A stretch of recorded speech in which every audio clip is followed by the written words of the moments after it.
The following video is part of a special week celebrating the release of Zack Snyder's Justice League. Subscribe if you'd like to keep up with everything, and drop a like if you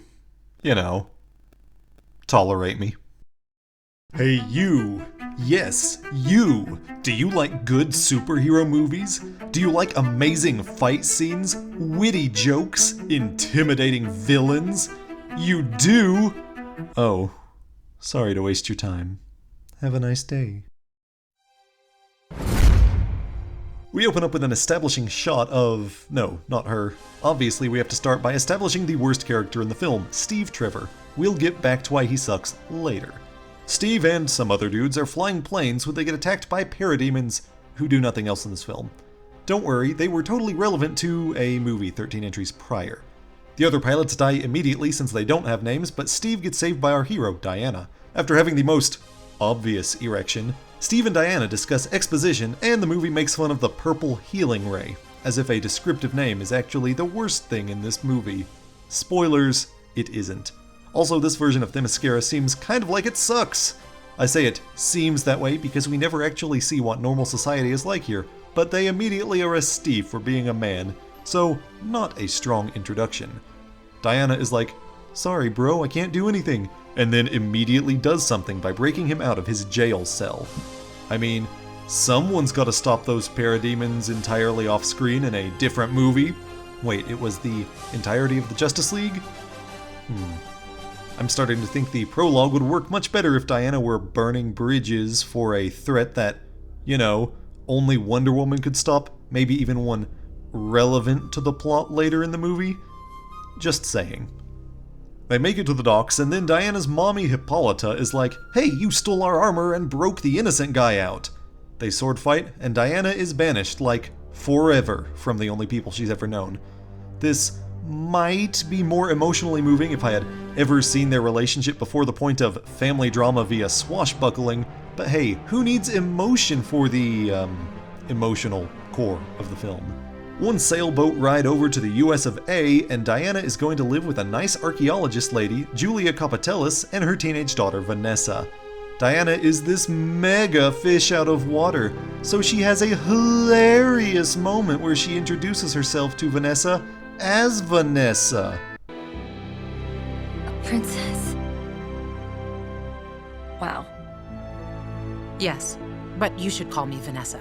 I mean, Diana. You're Vanessa, obviously. Right? Don't worry, if that made your soul shudder, the writers straight up forgot that they started doing these awkward Diana bits after like 2 of them.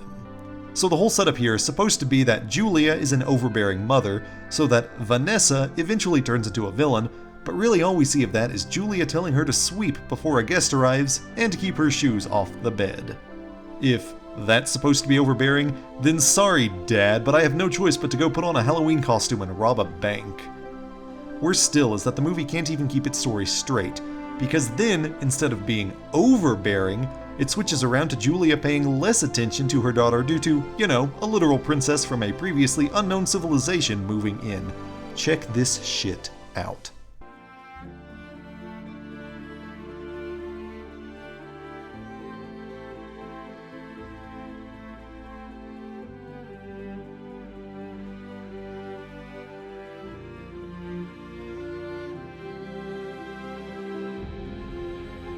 She doesn't immediately notice Vanessa's report card, so Vanessa turns emo.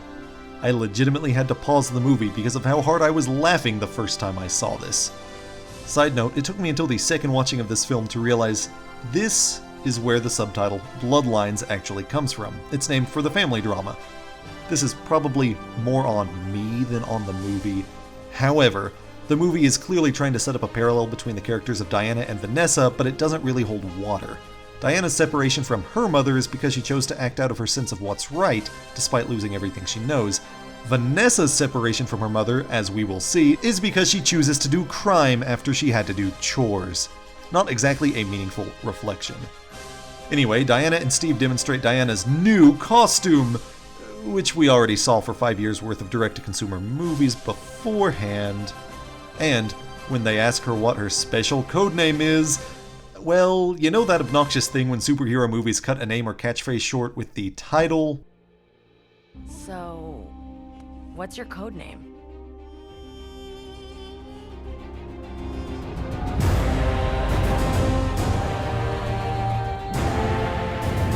Yeah, I hate it here too. At least we're finally through, the prologue. Fuck. Cut ahead 5 years. Steve has a goatee, and Wonder Woman's just doing her usual thing. It was here I suspected that Steve was just going to be the worst, and sadly the rest of the movie only ended up backing it up. I do not use the following word lightly, but it's got to be said. Steve Trevor is a massive simp. How does your saying go? The bigger they are, the more they fall down. Yes, that's it exactly.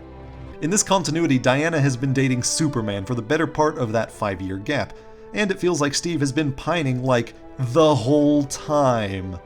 He's the designated love interest, but there's not good chemistry here. By the time they finally get together, it feels more like pity dating on Diana's part. She and freaking Vanessa had better chemistry in their one normal scene together, which is bad because that is an underage child, you sick fuck.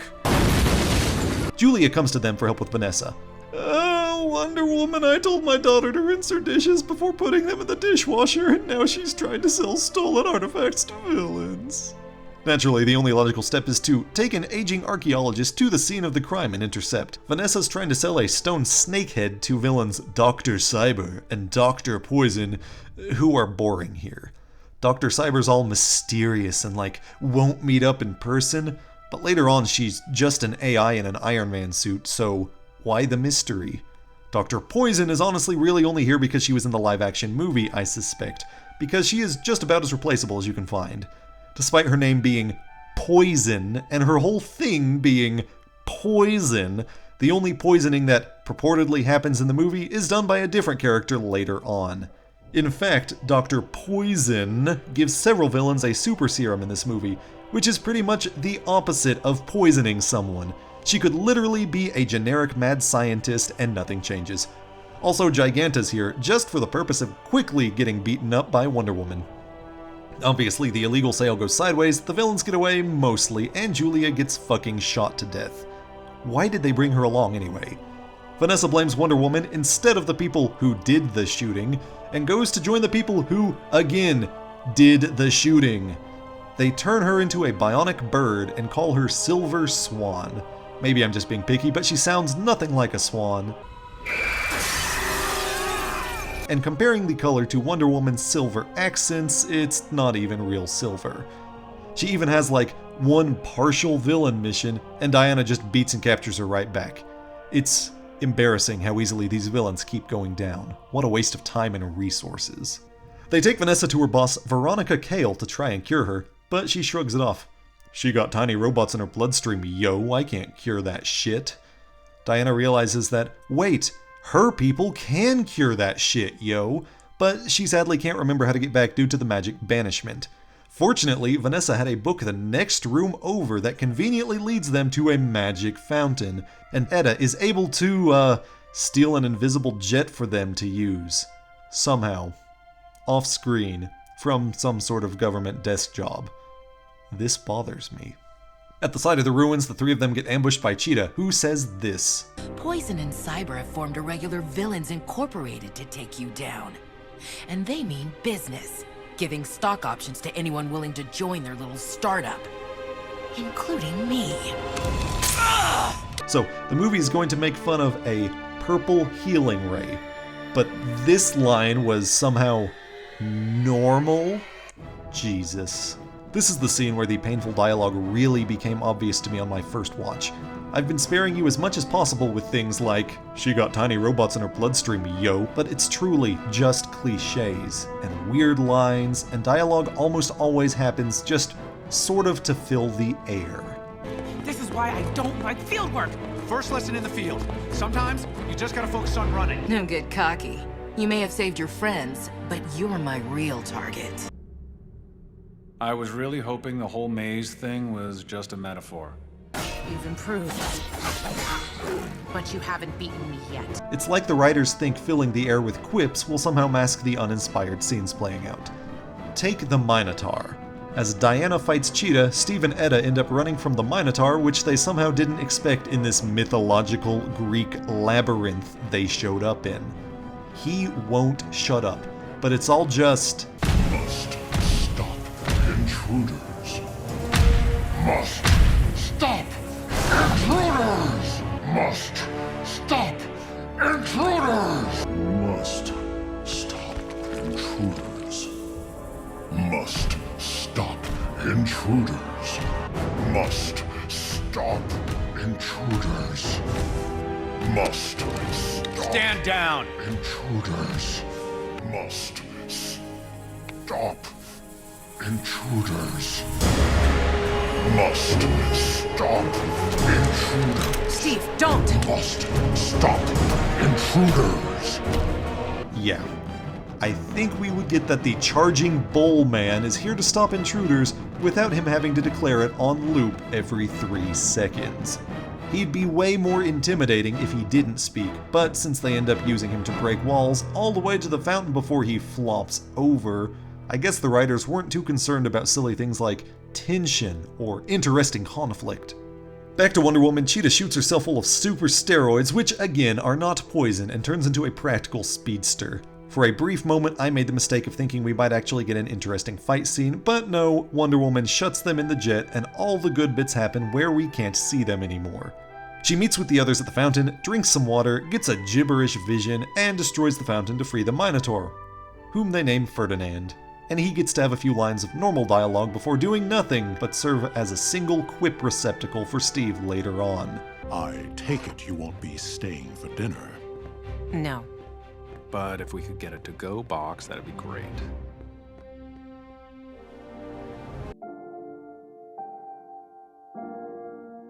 This is my life now. Veronica helps them locate the specific location of Themyscira by cross-referencing Diana's hallucination fish, which is one of my least favorite superhero tropes. Oh look, this specific item and this specific item only overlap in 1 square inch halfway around the world. Detective work is so easy. Turns out the villains were just spying on them the whole time to get Themyscira's location, which makes me wonder why they didn't just have Cheetah go into the maze to drink from the fountain, or why they had Cheetah there to stop Wonder Woman in the first place. They want to steal Themyscira's technology, which is kind of strange seeing as we will only see the healing ray and a force field as far as anything interesting on the island goes. Like, if you already have the type of tech we see the villains using in this movie, a healing ray and a force field are not exactly grade A items. Anyway, they try to blow everyone up, unsuccessfully. Silver Swan loses another fight to Wonder Woman, and everyone is off to Themyscira. Dr. Poison and Dr. Cyber, who is suddenly okay being out in the field, have cloned the Medusa back to life from the petrified snake from earlier. Why do you care about a healing ray when you can clone an ancient being back to life from a rock? Medusa murders Poison and Cyber on the spot because they're useless and boring, and takes Poison's serum to get big and rampage. Wonder Woman defeats Silver Swan, again, only this time with the power of a hug and also bullets. Steve also gets turned into stone by Medusa. Oh no! I definitely didn't almost forget to mention this, and it definitely carries real weight. The final boss fight against Medusa does finally veer away from Wonder Woman curb stomping everyone, because it has Medusa curb stomping Wonder Woman. It's still not a well put together fight scene. The whole thing honestly feels like someone in the writer's room just wanted to be really mean to Wonder Woman for a while. She gets bloodied, beaten, and even poisoned multiple times, although that last one doesn't actually seem to make any impact. Maybe that's just because Wonder Woman is divine, but Vanessa randomly decides to turn good again and also gets poisoned fighting Medusa, and it doesn't even really affect her either. Wonder Woman finally has to blind herself with the venom so she can't be compelled to look into Medusa's eyes and get rock hard. And hey look, someone finally successfully poisoned in this film. Despite the setback of having no vision whatsoever, Wonder Woman is somehow able to precisely decapitate Medusa mid-air after being flung by Silver Swan. Steve turns back into normal. Shocking. Wonder Woman is forgiven for leaving. Vanessa is forgiven for the crimes of attempted murder, stealing, and being emo, and they have the most cliche heroic awards ceremony you can imagine. Roll credits. But wait, there's always fucking more. In a post-credits scene, Diana has figured out that Veronica Cale was behind it the whole time, and she was actually the one who shot Julia. So let's get this straight. Veronica Cale's plan to steal Amazon technology was to have an employee steal an artifact on her own accord to sell to villains in her own employ, and then murders her employee's mother so that her employee joins up with the murderers so that she can put insanely expensive and elaborate technology inside of her so that Wonder Woman is motivated to find her home island again to cure her. Then, Veronica has her villains try to stop Wonder Woman at every step of the plan, which would have made it harder for her to find Themyscira had they succeeded, risks blowing herself up for reasons, and finally gets absolutely nothing out of it because the villains used her expensive technology to recreate an uncontrollable monster that murders them. This plan sucks. She threatens revenge on Wonder Woman, but considering the next and last film in the DC animated movie universe sees Darkseid murder most of the Justice League and billions of people on Earth when he takes over, I don't think she's really ever going to get that chance.